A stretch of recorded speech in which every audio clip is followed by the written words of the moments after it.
देवपुर एक ऐसा गांव था जो सिर्फ एक नाम नहीं बल्कि एक भावना था।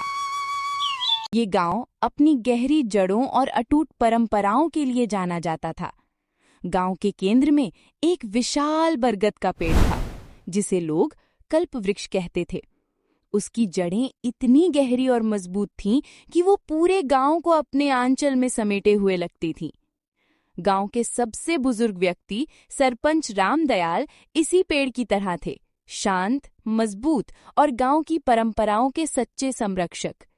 उनकी सफेद दाढ़ी और आंखों में बसी गंभीरता गांव वालों के लिए ज्ञान और सम्मान का प्रतीक थी। रामदयाल का मानना था कि गांव की असली दौलत उसकी धरती, उसकी नदियां और उसकी परंपराएं हैं। वो अक्सर कहते थे, पेड़ हमें फल देते हैं, नदियां हमें जीवन देती हैं और हमारी परंपराएं हमें एक दूसरे से जोड़े रखती हैं। लेकिन गांव में एक नई हवा बह रही थी जो शहर की ओर से आ रही थी। ये हवा थी बदलाव और आधुनिकता की। इस बदलाव का सबसे बड़ा प्रतीक था सुनील, जो गांव का ही एक होनहार युवक था।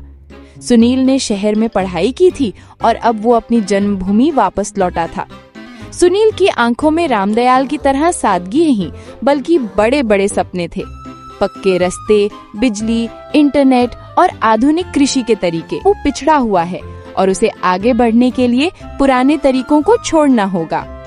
सुनील अक्सर रामदयाल से बहस करता, बाबूजी, ये सब पुरानी बातें हैं। जब तक हम शहर से नहीं जुड़ेंगे, हमारा गांव तरक्की नहीं कर पाएगा।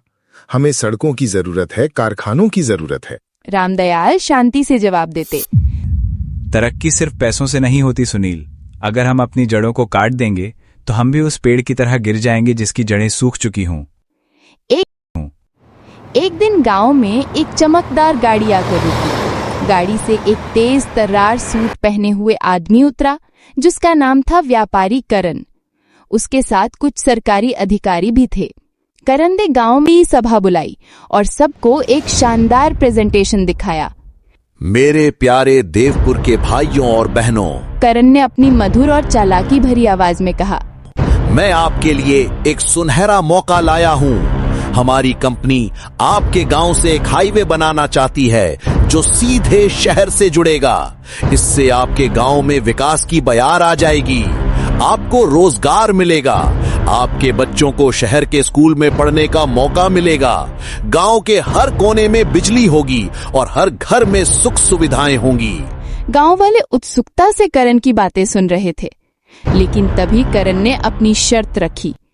इस हाईवे के रास्ते में हमें ये पुराना बरगद का पेड़ और इसके आसपास की पूरी जगह साफ करनी होगी। गांव में सन्नाटा छा गया। सबके चेहरे पर चिंता की लकीरें खिंच गईं। रामदयाल तुरंत खड़े हो गए। नहीं, ये संभव नहीं है। ये कल्प वृक्ष हमारा जीवन है, हमारी पहचान है। इसे काटने का मतलब है हमारे गांव की आत्मा को मारना। करण मुस्कुराया, सरपंच जी, ये तो सिर्फ एक पेड़ है। हम इसके बदले आपको 10 नए पेड़ देंगे और इसके बदले आपको लाखों करोड़ों रुपए मिलेंगे। रामदयाल ने दृढ़ता से कहा, ये सिर्फ एक पेड़ नहीं, ये हमारा इतिहास है। हमारे पुरखों ने इसे पूजा है। इसकी जड़ों में हमारे गांव की आत्मा बसी है। सुनील ने बीच में आकर कहा, बाबूजी, ये सही मौका है। हम कब तक इन पुरानी बातों के पीछे पड़े रहेंगे? ये हाईवे हमारे गांव का भविष्य बदल सकता है। गांव 2 हिस्सों में बंट गया।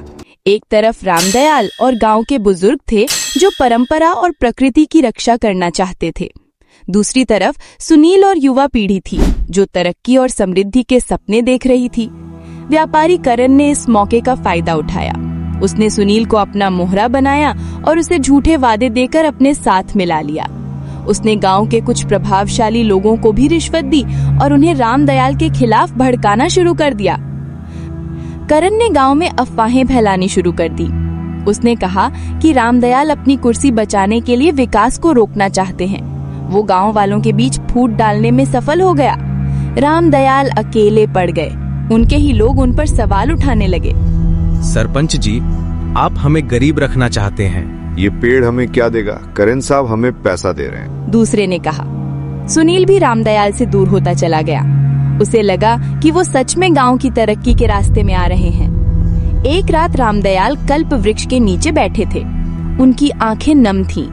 उन्होंने सोचा कि क्या उन्होंने अपनी पूरी जिंदगी गलत रास्ते पर रहकर गुजार दी? क्या सच में आधुनिकता का मतलब अपनी जड़ों को काटना होता है? उसी रात उन्होंने एक सपना देखा। सपने में उन्होंने देखा कि कल्प वृक्ष सूख रहा है और उसकी जड़ें उखड़ रही हैं। जैसे ही पेड़ गिरता है, गांव में एक भयानक बाढ़ आ जाती है और सब कुछ तबाह हो जाता है।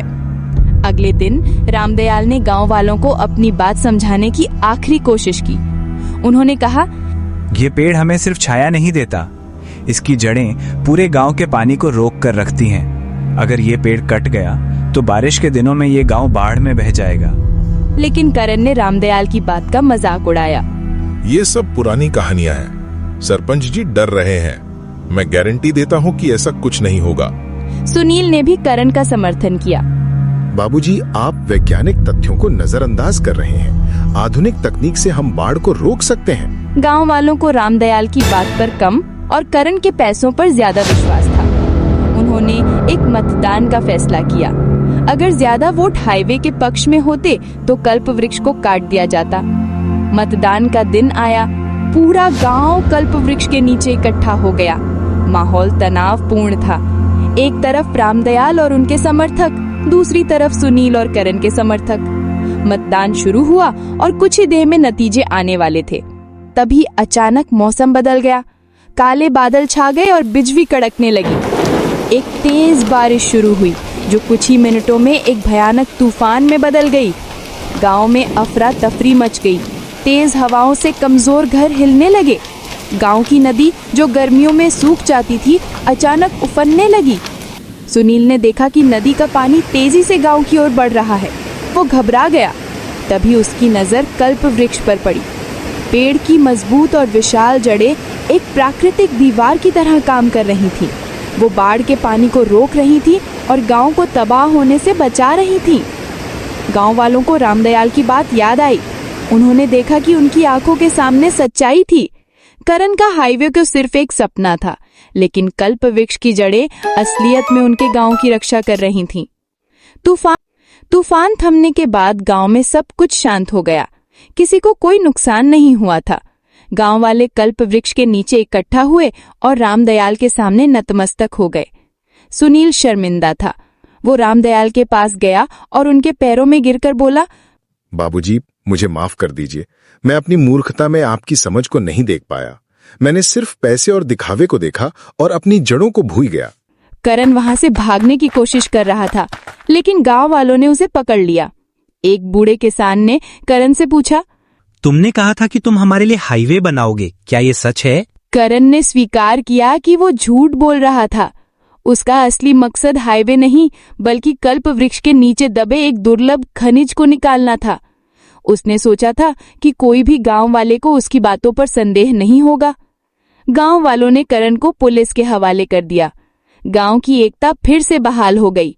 रामदयाल ने सुनील को उठाया और कहा, उठो बेटा, तुम्हारी शिक्षा व्यर्थ नहीं जाएगी। तुम गांव के लिए वही करो जो सही है। सुनील ने रामदयाल के साथ मिलकर गांव के विकास की एक नई योजना बनाई। उन्होंने गांव में जैविक खेती शुरू की, जहां पर उन्होंने आधुनिक तकनीकों का उपयोग किया, लेकिन बिना किसी रसायन के। उन्होंने पर्यटन को बढ़ावा देने के लिए कल्प वृक्ष के आसपास एक इको फ्रेंडली रिजॉर्ट बनाया, जिससे गांव को आय होने लगी। उन्होंने गांव के बच्चों को नई शिक्षा देने के लिए एक छोटा सा स्कूल खोला, जहां पर वो आधुनिक ज्ञान के साथ साथ अपनी संस्कृति और परंपराओं का भी। देवपुर अब भी एक शांत और सुंदर गांव था, लेकिन अब ये और भी मजबूत था। रामदयाल और सुनील ने मिलकर ये साबित कर दिया था कि तरक्की और परंपरा, आधुनिकता और जड़ों का सम्मान एक साथ चल सकते हैं। कल्प वृक्ष की छाया में गांव के लोग अब हमेशा के लिए समझ गए थे कि उनकी सच्ची दौलत उनकी जड़ों में है, न कि किसी बाहरी दिखावे में।